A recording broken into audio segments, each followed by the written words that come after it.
un agrado poder compartir con mis hermanos de Temuco, mi hermano Pedro de Lota, y hermanos también de otros países que están presentes, amigos también que nos acompañan. Un saludo cariñoso desde Chillán para cada uno de ustedes.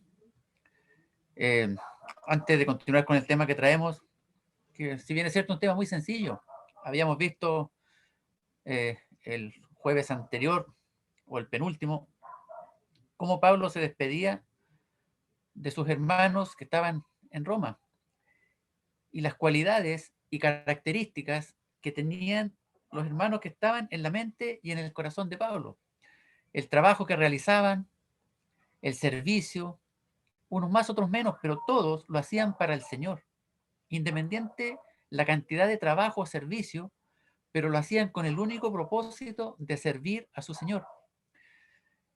Y me hace pensar cuando una vez en un curso, por el trabajo, un, creo que fue el expositor o un gerente de área, a todo el auditorio que estábamos ahí, hizo una pregunta y dijo, ¿por qué volaba un avión? Por ahí alguien dijo, por un diseño aerodinámico, el tipo de combustible, fuerza de gravedad, y varias respuestas que dieron, por un piloto, el conocimiento que tiene, y eso hacía que el avión volara.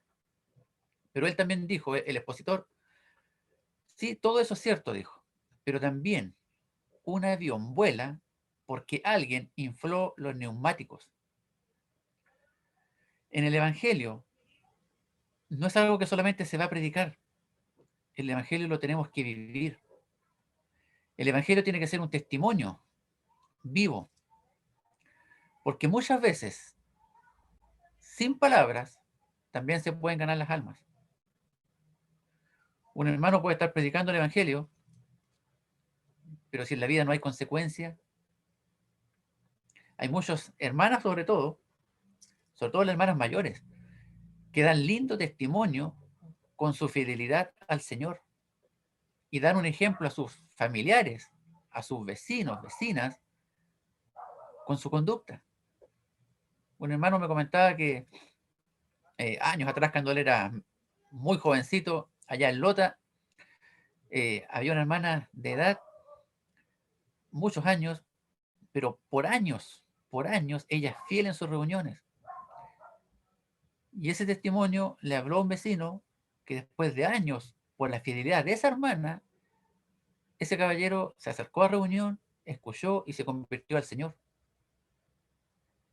Y él después lo reconocía por la fidelidad, la constancia que tenía esa hermana, aún a pesar de los años. También, antes de ver el tema, fue muy grato el día jueves sub anterior, eh, porque uno ve que en realidad lo que uno dice a veces también se le devuelve a uno. Yo comenté ese día que en muchos lugares de reunión eh, la iluminación a veces no era de la mejor, era muy tenue, y cuando bajé del segundo piso me di cuenta que mi esposa había estado muy atenta, lo cual es muy bueno, y lo primero que me dice, bueno, y arriba me dijo, ¿cómo está la iluminación? Porque tú no te veías mucho, me dijo. Cambié la ampolleta, espero que haya servido. De verdad que también me dejaron aquí una lámpara para que se alumbre un poquito más. Así que fue muy agradable, veo que mi esposa estaba atenta. También minutos después de terminar la reunión, un hermano me llamó y me dice, ¿cómo podía hacerlo él para trabajar más para el Señor? Yo le dije, hermano, créeme que con lo que yo te conozco, tú trabajas harto para el Señor. O sea, no debieras preguntarme a mí, yo debiera preguntarte a ti, porque tú trabajas harto para el Señor. Pero él quería hacer más. Y también supe de una hermana que creo que está presente, eh, que ella hace un servicio muy especial y muy abnegado. Se preocupa de los hermanos cuando llegan al local de atenderlos. Un cafecito, un té, que se sientan cómodos. A veces vienen con frío, cansados, a veces les quedan distancias más lejos. Entonces, todos los que queremos servir al Señor, siempre vamos a tener un campo ocupacional. Es una realidad. Como dije y lo reitero, no hay cesantes en la obra del Señor, pero sí podemos haber flojos. Eso sí, Cesantes no, pero flojos sí. Bien, vamos a continuar entonces.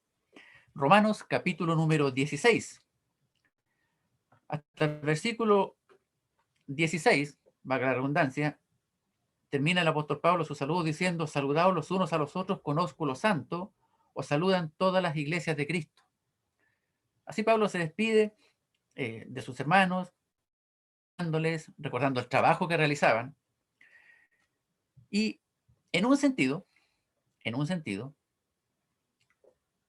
nos podríamos saltar solamente el versículo 21, porque Pablo saluda a los destinatarios, pero a partir del versículo 21 son los saludos de los que están con el apóstol Pablo. Pero hay un paréntesis muy triste, muy lamentable, que está a partir del versículo 17. Dice, versículo 17, Romanos 16, mas os ruego, hermanos, que os fijéis en los que causan divisiones y tropiezos en contra de la doctrina que vosotros habéis aprendido y que os apartéis de ellos.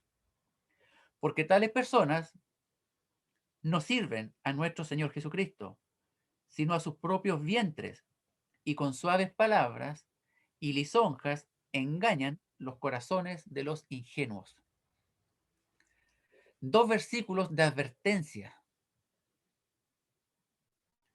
Cuando hay advertencia es porque hay un peligro. Y hay un grave peligro que ha pasado siempre en el pueblo de Dios, que tiene que ver con las divisiones y los tropiezos. En todas las épocas ha estado latente este peligro.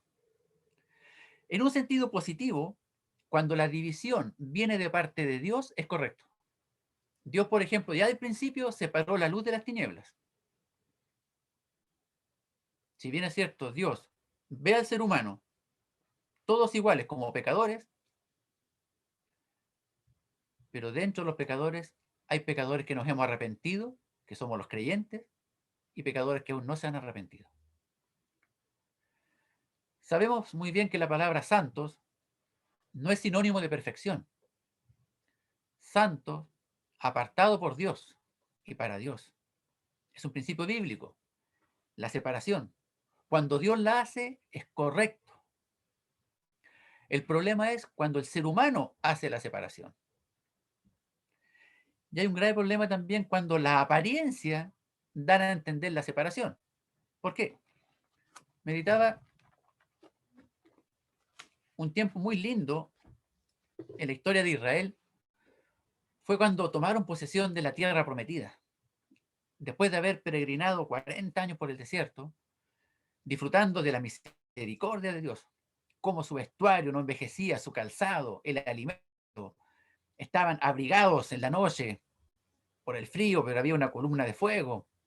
En el día había una sombra, aquella nube le hacía sombra en el calor del desierto. Había agua en abundancia para todos. Había provisión. Estaba la mano poderosa de Jehová de los ejércitos con ellos. Y aún así el pueblo, sabemos que había murmuración tras murmuración. Y por eso, en vez de llegar en unos cuantos meses, llegaron a la tierra prometida después de 40 años. Y fue muy hermoso, claro, cuando toman posesión de la tierra, porque era la tierra que Dios le había ofrecido, una tierra que fluía leche y miel. Si bien es cierto, habían ciudades fortificadas, habían gigantes, habían ejércitos, pero Josué y Caleb, los espías, fueron 12, pero hubieron dos que dijeron: sí, hay todo eso que es peligroso, ejércitos, gigantes, ciudades amuralladas, pero ¿para qué nos preocupamos si Dios nos va a dar la tierra?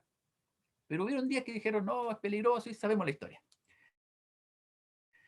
Pero en aquel, cuando ya Moisés no estaba y estaba Josué, después de repartir la tierra, habían dos tribus y media, Rubén, Gad y la media tribu de Manasés, que tenían parte al otro lado del Jordán. Pero también se les había pedido que ellos fueran, eran tribus numerosas, tribus grandes, con hombres valerosos. Pero Dios también le había ordenado que fueran y les ayudaran a sus hermanos a tomar posesión de la tierra que estaba hacia el occidente del Jordán. Y ellos lo hacen.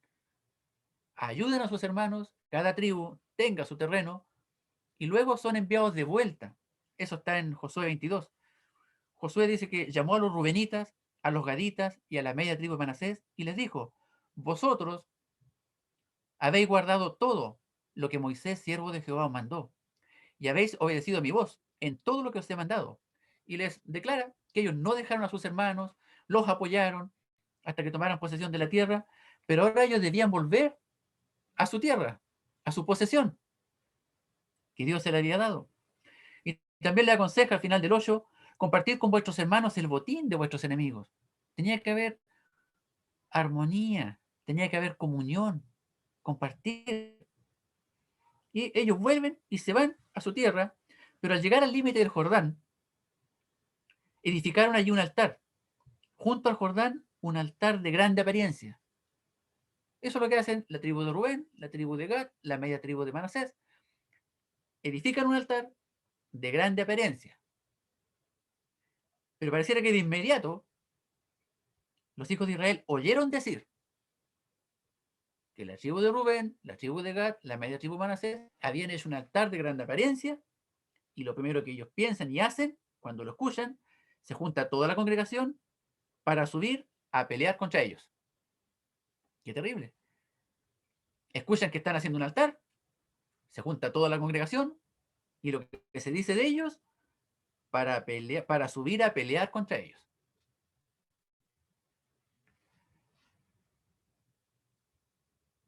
¿No hubiera sido más práctico primero preguntar a Dios? ¿Consultar? No se ve tampoco participación de Josué. Parece que tampoco le preguntaron a Josué. ¿Y acaso Josué no había sido puesto por Dios para reemplazar a Moisés? Entonces, cuando tomamos decisiones apresuradas, pueden haber consecuencias fatales si Dios no interviene.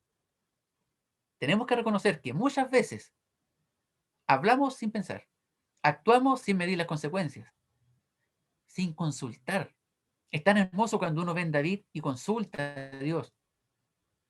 Pero también hay ejemplos de creyentes que actuaron sin consultar a Dios y hubieron consecuencias negativas.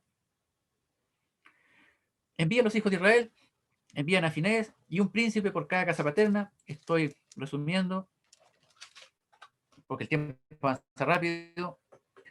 Llegan y lo lógico, ya que fueron primero a preguntar, lo lógico es que hubieran preguntado primero.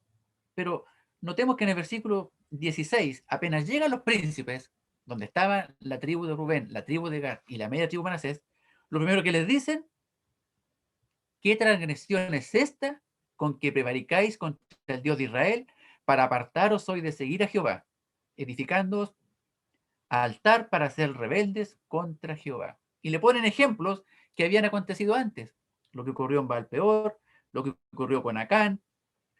Entonces le dan un tremendo discurso, pero lo que ellos les dicen, ustedes están prevaricando, se quieren apartar, quieren ser rebeldes. O sea, ellos ya asumieron la intención de construir ese altar de grande apariencia. ¿Y qué hubiera pasado si eso genera en una pelea, en una guerra, división? De inmediato. Porque el que es atacado se va a querer defender. Pero ¿qué hacen? La tribu de Rubén, Gad y Manasés declaran el motivo. Y usted en su casa pues léalo con calma, Josué 22. Declara el motivo que no era un altar para ofrecer sacrificio. No era un altar para ofrecer los holocaustos. Juzgue Dios, dijeron. Si nosotros lo estamos haciendo para prevaricar, para rebelarnos contra Dios.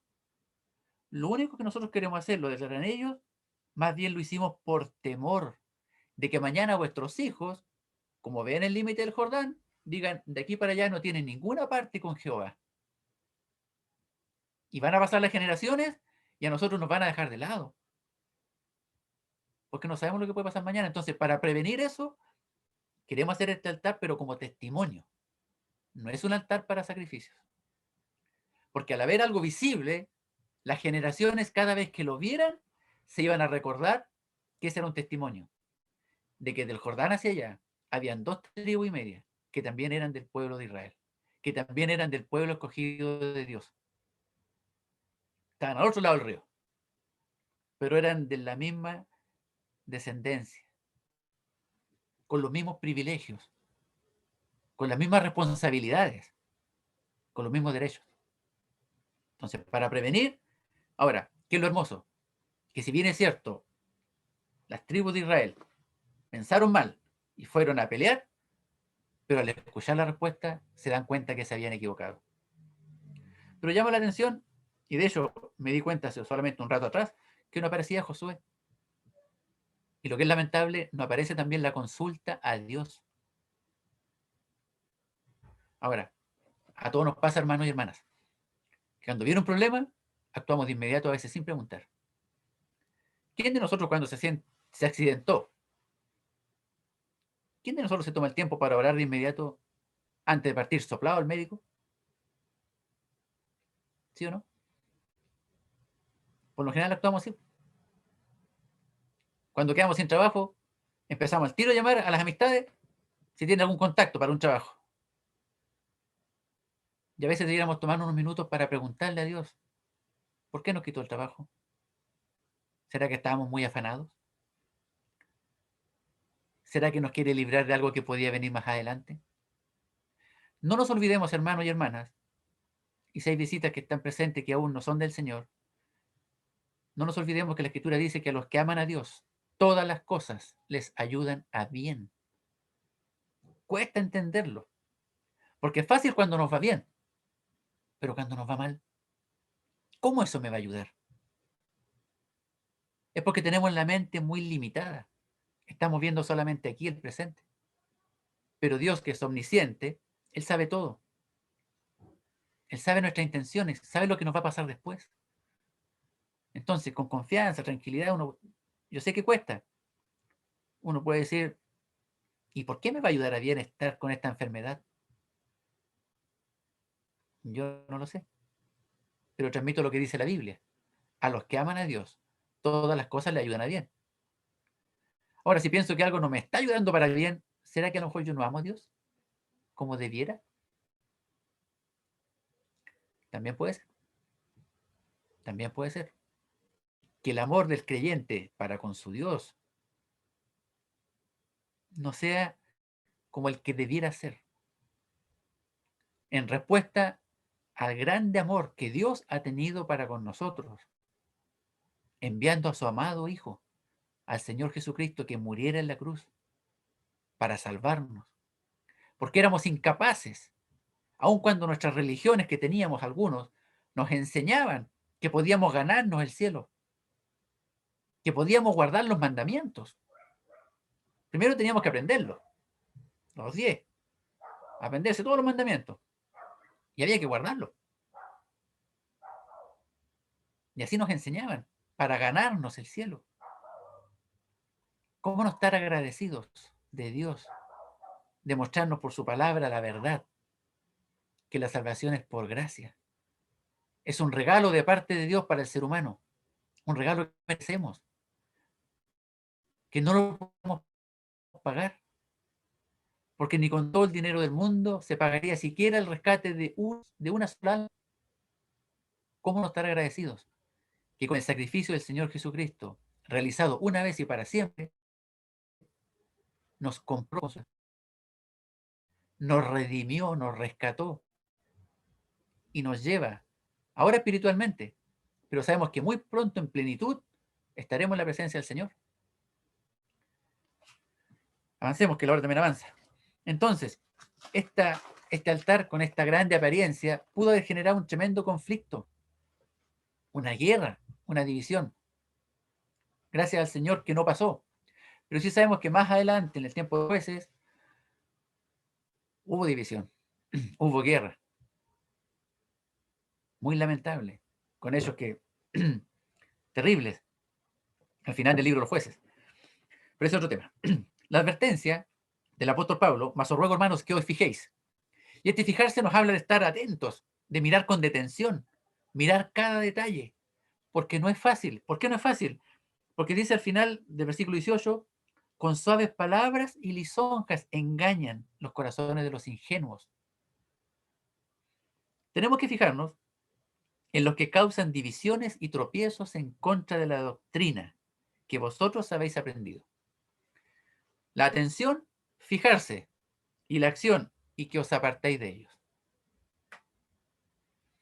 Es muy triste, muy lamentable estos versículos. Fijarse en los que causan divisiones y tropiezos. Es necesario los tropiezos, pero hay de aquel que los provoca. A través de los tropiezos se ve muchas veces los que son aprobados. A través de las divisiones se ve quién es el que está con el Señor. Pero hay del que los provoca. El Señor lo dijo, el Señor Jesucristo. Hay de aquel que haga tropezar a uno de estos pequeñitos que creen en mí. Mejor que se le ate al cuello una piedra de molino y se le arroje en lo profundo del mar. Es terrible hacer tropezar a uno de los pequeñitos, dijo el Señor, que creen en mí. Cuán atentos, cuán vigilantes tenemos que estar. Sobre todo en nuestros tiempos, divisiones, tanto dentro de la iglesia local como entre iglesias locales. El cuerpo de Cristo, la iglesia como un todo, que la formamos los creyentes de todo el mundo, es indivisible. Pero localmente, nuestra carnalidad nos lleva muchas veces a las divisiones. Todo creyente, hombre y mujer, podemos pecar, nos podemos equivocar. Pero es una obligación reconocer cuando hemos pecado, cuando hemos fallado, cuando hemos ofendido. Porque a veces una mala frase dicha generó un tropiezo y puede generar también una división. Un poquito de levadura leuda toda la masa. Entonces, cuán atentos, cuán vigilantes tenemos que ser en los pequeños detalles. Por eso dice, os fijéis, pues tenemos que estar atentos. Y no es una responsabilidad solamente de los ancianos, o pastores, o obispos. Es una responsabilidad de cada uno de nosotros, cada creyente. Y no es fijarse para empezar a murmurar. Se requiere mucho discernimiento espiritual, mucha madurez espiritual para apreciar esto. Porque aquel que quiere causar la división, muchas veces, suaves palabras, lisonjas, para engañar los corazones de los ingenuos. Entonces se requiere mucha madurez espiritual para darse cuenta cuando una persona puede generar una división dentro del pueblo de Dios. Los que causen divisiones y tropiezos en contra de la doctrina que vosotros habéis aprendido. Pero ¿qué pasa si un hermano, una hermana, no lee su Biblia? No está en las reuniones. ¿Qué va a aprender? La doctrina tiene que ser aprendida. ¿Y qué dice la palabra del Señor? Toda la escritura es inspirada por Dios. Toda. Cada libro de los 66, cada versículo. Uno ve la genealogía y dice, pero la genealogía y de qué puedo aprender, siempre sacamos enseñanza de todo. Antiguo Testamento, Nuevo Testamento. Lo que leímos al principio, el tiempo de Josué, aquel conflicto que pudo haber sucedido, está para nuestra enseñanza. Está para nosotros. Todas aquellas cosas negativas, tristes que vemos en la antigüedad, son para nosotros, para no caer en lo mismo. Somos advertidos, tenemos mayor responsabilidad que el tiempo de Israel, porque tenemos mayor conocimiento, tenemos mayor responsabilidad. Dios en un sentido, a través de toda su palabra, nos ha capacitado en un sentido más que al pueblo de Israel. Pero tenemos que también reconocer que a veces cometemos los mismos pecados que Israel. Fallamos igual que Israel. No nos sujetamos por amor al Señor como debiera. Dios no quiere que nos sujetemos a Él por temor. Es cierto, la Escritura enseña que tenemos que conducirnos todo el tiempo de nuestra peregrinación con temor y temblor. Pero no es un miedo, no es un temor de miedo, es un temor reverente. Pero Dios quiere que nos sujetemos a Él, como el mismo Señor lo dijo, si me amáis, guardad mis mandamientos. Debemos guardar los mandamientos por amor al Señor, no por un temor al castigo. Esa es nuestra responsabilidad.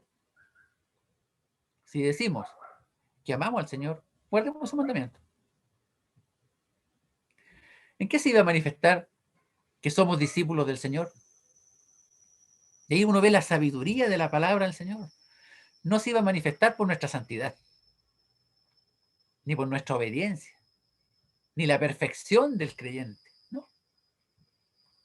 Se habría de manifestar si tuvierais amor los unos con los otros. En esto conocerán todos, dijo el Señor, que sois mis discípulos, si tuvierais amor los unos con los otros. Y donde hay tropiezo, donde hay división, ¿qué falta? El amor. Porque tales personas, y aquí vemos, nos dice tales hermanos, habrán sido hermanos que se apartaron de la doctrina, tropezaron, personas que se infiltraron dentro del pueblo de Dios sin ser creyentes. La iglesia de forma universal, la formamos todos los creyentes, dije, a través de todo el mundo. No hay infiltrados, porque el Señor conoce lo suyo. Pero localmente puede pasar. Puede pasar localmente que alguien no es del Señor, puede estar en las reuniones, puede parecer un creyente. No nos olvidemos que ya en el tiempo de los apóstoles, en el tiempo de Felipe, Simón el Mago dice que creyó, se bautizó, estaba con los apóstoles, pero en un momento se descubrió su corazón cuando ofreció el dinero. Felipe quedó mal.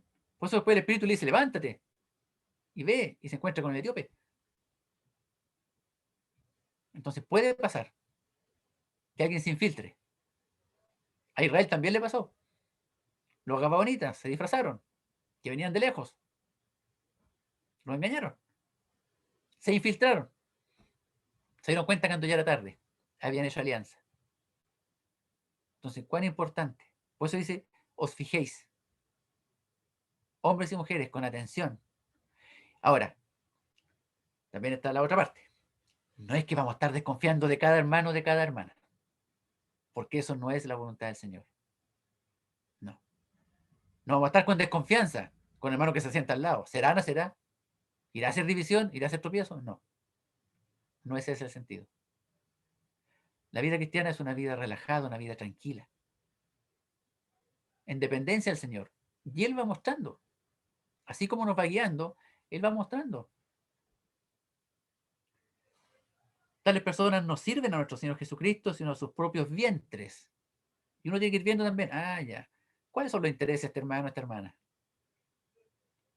Conversando un poquito uno se puede dar cuenta. ¿Cuál es su prioridad? ¿Cuál es su interés? Esta persona que está aquí, esta persona que viene a reuniones constantemente, que se nota que le gusta la reunión, que es muy amable. ¿Cuál será su intención? Uno ve, no sirven a nuestro Señor Jesucristo, sino a sus propios vientres. Muy diferente a lo que pasaba, por ejemplo, con Timoteo. Me parece que Pablo, cuando escribe a los filipenses, les menciona que esperaba enviar pronto a su hermano Timoteo. A ninguno tengo del mismo ánimo y que tan sinceramente se interese por vosotros. Qué hermoso ejemplo. El ánimo de Timoteo, del cual no hay ninguna frase dicha por él, pero agrega y que tan sinceramente se interese por vosotros. Y al interesarnos por los hermanos, estamos siendo útiles en la obra del Señor. Estas personas no sirven a nuestro Señor Jesucristo. Ellos sirven a sus propios vientres. Timoteo, un ejemplo. Él sinceramente se preocupaba por sus hermanos, o sea, servía al Señor Jesucristo. Porque no podemos decir que amamos al Señor y no amamos a los hermanos.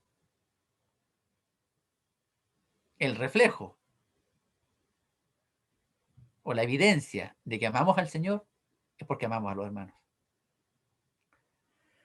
Dice que estas personas sirven sus propios vientres y con suaves palabras y lisonjas engañan los corazones de los ingenuos. ¿Qué hacía Absalón cuando apartó al pueblo de Israel del rey David?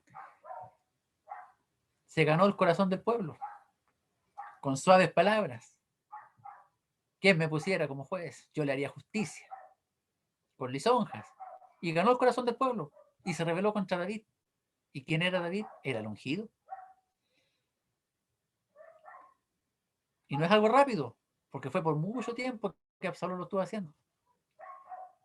Entonces, las suaves palabras, las lisonjas, esos golpecitos en la espalda que decimos aquí en Chile, no sé en otros países cómo le dirán mi hermano o hermana, esos golpecitos en la espalda, hay que tener cuidado.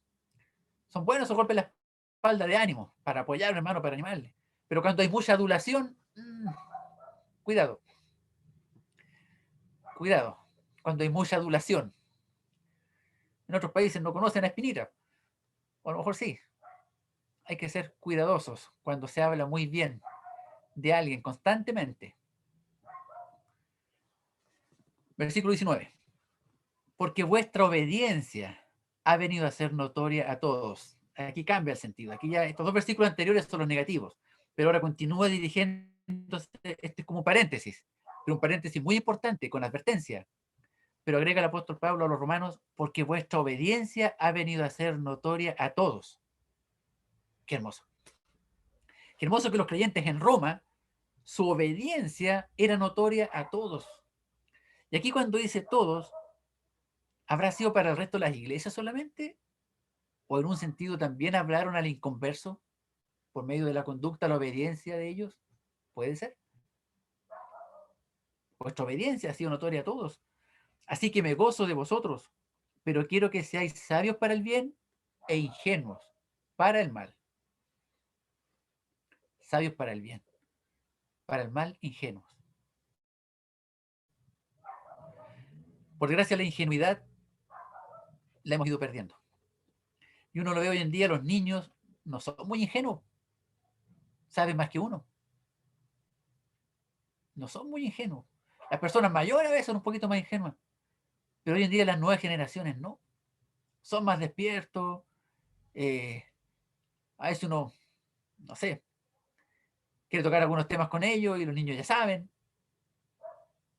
niños pequeños. Entonces, los tiempos van cambiando. La ingenuidad parece que va quedando de lado. Pero ¿qué nos dice el Señor? Sabios para el bien, ingenuos para el mal. No hay término medio. O se es sabio o se es ingenuo. El necio, sabemos muy bien. El necio es el que escucha el Evangelio o lo rechaza. Edifica su vida, su eternidad sobre la arena. Van a venir las dificultades, todo se va a derrumbar. El sabio edifica sobre la roca. El sabio escucha el Evangelio, lo cree. Se da cuenta que es incapaz por sí mismo de llegar a la presencia de Dios y por el contrario cree en la obra del Señor. Cree en su Redentor. Cree en el sacrificio vicario del Señor. Pero ese sabio que ha creído en la obra del Señor, que ahora se va a preocupar de hacer el bien, porque Dios dice en su palabra en Efesios que le ha capacitado para toda buena obra, tiene que ser ingenuo para el mal.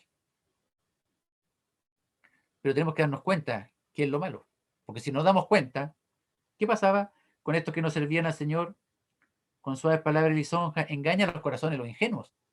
Si somos ingenuos, vamos a ser engañados. Para el mal tenemos que ser ingenuos, pero no para estar atentos ante aquellos que quieren generar el tropiezo y la división, porque vamos a ser engañados.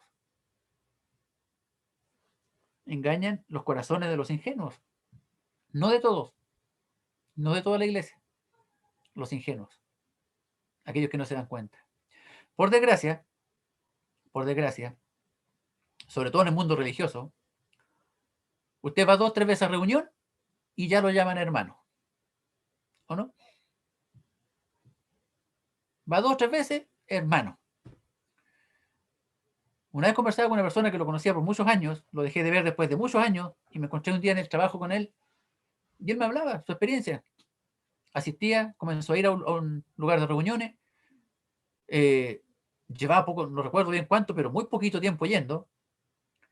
Y bueno, me dijo como, fue bien sincero, como yo había sido instructor, me dijo del ejército, me dijeron que también podía tomar parte con la enseñanza, porque yo tenía conocimiento de instrucción, de todo, y ya, pues, y él mismo me lo contó.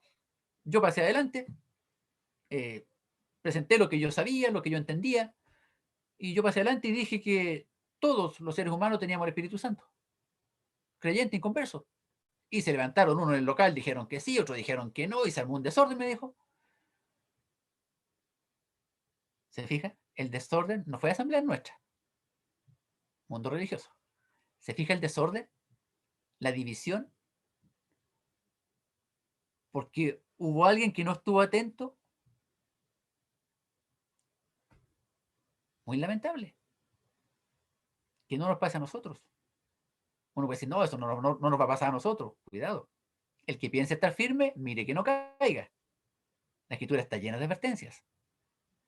No significa que vamos a andar caminando poco menos sobre huevos, con delicadez, no, con tranquilidad, pero vigilantes, atentos. Yo trabajo vigilante en el banco. Reconozco que no soy muy bueno como vigilante. Porque a veces me preguntan por alguien que entró y yo no lo vi entrar. Reconozco que no estoy muy atento, ando a veces con la mente en cualquier parte. Pero en un sentido espiritual la escritura nos enseña que tenemos que estar vigilantes, atentos, no descuidarnos. Porque el enemigo anda como león rugiente buscando a quien devorar. ¿Y a quién va a devorar? Al que no esté atento. No solamente se dice que en las manadas el león busca al que se va quedando atrás, ¿cierto? Al que ve más débil, al más pequeñito. Pero cuidado, Satanás también, y hay ejemplo en la escritura, a veces quiere hacer caer al que preside para afectar a toda una congregación. A veces lo ataca por la familia, cuando no directamente. Por eso la importancia, y Pablo nos anima, y todos los creyentes que han escrito la palabra de Dios nos animan a orar con insistencia los unos por los otros. Por eso es tan hermoso cuando hay una reunión como esta y en todas nuestras reuniones, cuando uno escucha a los hermanos que oran por los hermanos que van a presentar la palabra del Señor. Por la tremenda responsabilidad. No es menor. Porque uno quiere hacerlo por amor al Señor, pero con mucho temor y temblor, para no equivocarnos, para compartir lo que sabemos solamente, no adentrarnos en un tema mejor que no lo conocemos y que genere un conflicto. Entonces, ingenuos para el mal, y, y Pablo dice en el versículo 20, y aquí notemos, y el Dios de paz.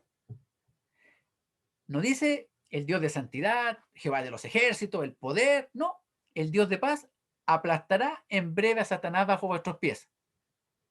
Porque todo esto negativo es obra de Satanás y el Dios de paz. ¿Y por qué aquí Dios se dice a sí mismo el Dios de paz?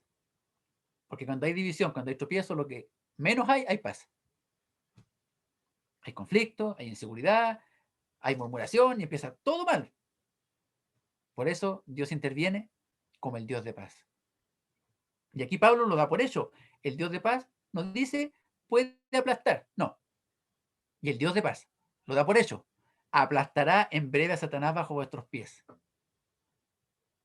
Y termina diciendo, la gracia de nuestro Señor Jesucristo sea con vosotros. Su nombre completo. Nuestro Señor Jesucristo. Y entre paréntesis, para terminar, es el nombre con el cual tenemos que dirigirnos al Señor. Es muy lamentable cuando a veces se escucha y se habla de Jesús. Sí, es un hombre, cual varón, el varón perfecto. Pero como creyentes, debiéramos dirigirnos a Él como nuestro Señor Jesucristo. Él llamó a los discípulos mis amigos, llamó a mis hermanos, pero ninguno de nosotros le llama a mi amigo, ni le llamamos a mi hermano, porque hay una reverencia para con el Señor. Hay una reverencia. Siempre los autores se dirigieron a Él, el Señor Jesucristo. A veces lo nombran como Jesús. Hizo además Jesús muchas otras señales. Lo nombran con su nombre cual varón. Pero no nos olvidemos que si está puesto solamente como Jesús, es porque es por inspiración divina. Nosotros cuando hablamos de Él, nos lo hacemos por inspiración divina. Entonces, ocupemos su nombre, Señor Jesucristo. Hermanos, vamos a orar. Nuestro bendito Dios y Padre Celestial, te damos las gracias por tu amado Hijo, nuestro Señor Jesucristo. Gracias, Padre, por su obra perfecta, por su sacrificio en aquel madero, porque gracias a Él, Padre, podemos tener esta seguridad cierta de estar un día en tu presencia, en plenitud, todo nuestro ser, espíritu, alma y cuerpo. Disfrutaremos, Padre, en tu presencia con un cuerpo transformado, incorruptible, y sabemos que nuestro Salvador está preparándonos un lugar en la casa de su Padre. Si Él te llama Padre también, gracias a Él, Padre, a su sacrificio, permite que nosotros también, un día indigna criatura, podamos tener este privilegio de llamarte Padre. Gracias sean dadas a ti por tu misericordia.